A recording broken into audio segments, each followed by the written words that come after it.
A Revolução Russa. Uma revolução é o ato de transformar uma determinada estrutura política, social, econômica, cultural ou tecnológica. No final do século XIX, em 1800 e bolinha, a Rússia passava por um regime absolutista, onde quem governava era um czar, que vem da palavra César, o que é basicamente chamado de rei ou príncipe em outros lugares. Na Rússia era o czar. Vale ressaltar que a Rússia foi o último lugar a abolir o feudalismo. A Idade Média acabou em 1492 e, mesmo assim, a Rússia ainda adotava esse regime. A Rússia era um país pouco desenvolvido e se sustentava de forma agrária, já que faltava desenvolvimento em ferrovias, transportes, indústrias, então eles se sustentavam com base nos grãos em que eles plantavam. O regime czarista era um regime totalmente autoritário. Antes da Revolução Russa, já havia tido outras tentativas de uma rebelião, e todas falharam dando de cara com os czares. A Rússia, então, por esse motivo, estava passando por um momento muito difícil, já que era meio complicado governar um país tão grande com um governo tão central. Diante de tanta miséria e fome, surgiu um partido político que eu nomeio como POSDER, Partido Operário Social Comunista, inspirado nas ideias de Karl Marx. Liderado por Lenin, que, por consequência de algumas brigas de liderança, se separou em dois partidos, que são os bolcheviques e os mencheviques. Os bolcheviques, liderados por Vladimir Lenin, receberam esse nome por significar maioria em russo, e os mencheviques, liderados por Julius Martov, receberam esse nome por significar minoria. Durante essa fase ruim da Rússia, em 1905, aconteceu uma guerra entre a Rússia e o Japão, que só piorou tudo, já que a Rússia teve uma grande derrota. Morreram milhões de pessoas, eles perderam terras e se enfiaram no buraco ainda mais fundo do que já estavam. Por essas várias causas, o povo russo decidiu ainda em 1905 fazer uma passeata pedindo paz ao czar, o que obviamente não deu certo, já que o czar não levou isso numa boa. O que era para ser uma passeata completamente pacífica virou uma chacina e foi chamada de Domingo Sangrento e de Ensaio da Revolução Russa.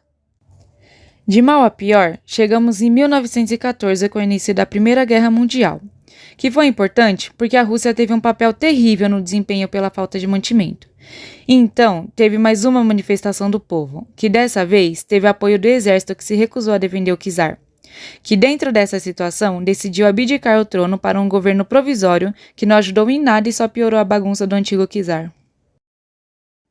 Daí surge novamente Lenin na história, que volta dessa vez com dois lemas super atraentes para o povo: pão, paz e terra, e todo o poder aos sovietes.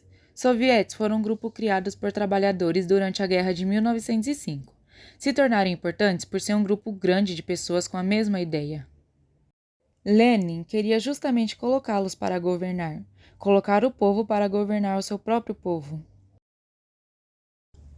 Lenin consegue com os bolcheviques invadir o Palácio de Inverno do governo provisório e se declara governante.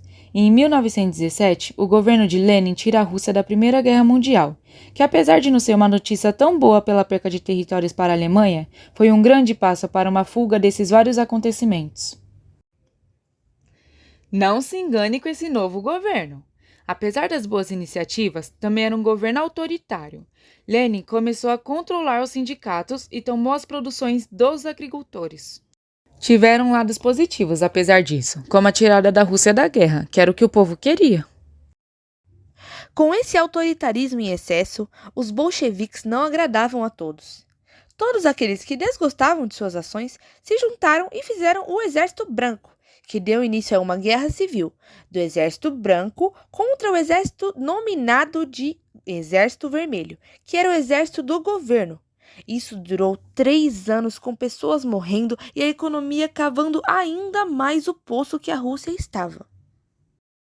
Lenin criou o comunismo de guerra, que durante essa guerra civil conseguiu fazer com que as moedas parassem de circular de tão ruim que a economia estava. Lenin até ganhou, mas ganhou um país totalmente quebrado. Ele teve a brilhante ideia de dar um passo para trás para dar 2 passos para frente. Implantou algumas medidas capitalistas para só depois que o país se reerguesse um pouco implantar medidas socialistas. Foi dando certo, pois a economia finalmente voltou a se estabilizar. A Rússia passou a se chamar União Soviética e, passado o tempo, em 1924, o Lenin morreu e, com isso, o restante do povo só pensava em quem seria o seu sucessor. Acabou que quem ganhou a disputa de ocupar o lugar do Lenin foi Joseph Stalin. Stalin, apesar de muito sanguinário, foi muito importante para as indústrias, criando os planos quinquenais, construindo fábricas, construindo usinas de energia e desenvolvendo muito a ciência dentro da Rússia, que ajudou muito na Guerra Fria. Porém, como já estava bom demais e a felicidade do pobre dura pouco, Stalin, dentro desses planos quinquenais, havia também a coletivização forçada das terras, que tinha como objetivo tomar as terras de todo mundo para o governo. Com isso, ele vendia as produções que eram feitas nessas terras para o exterior.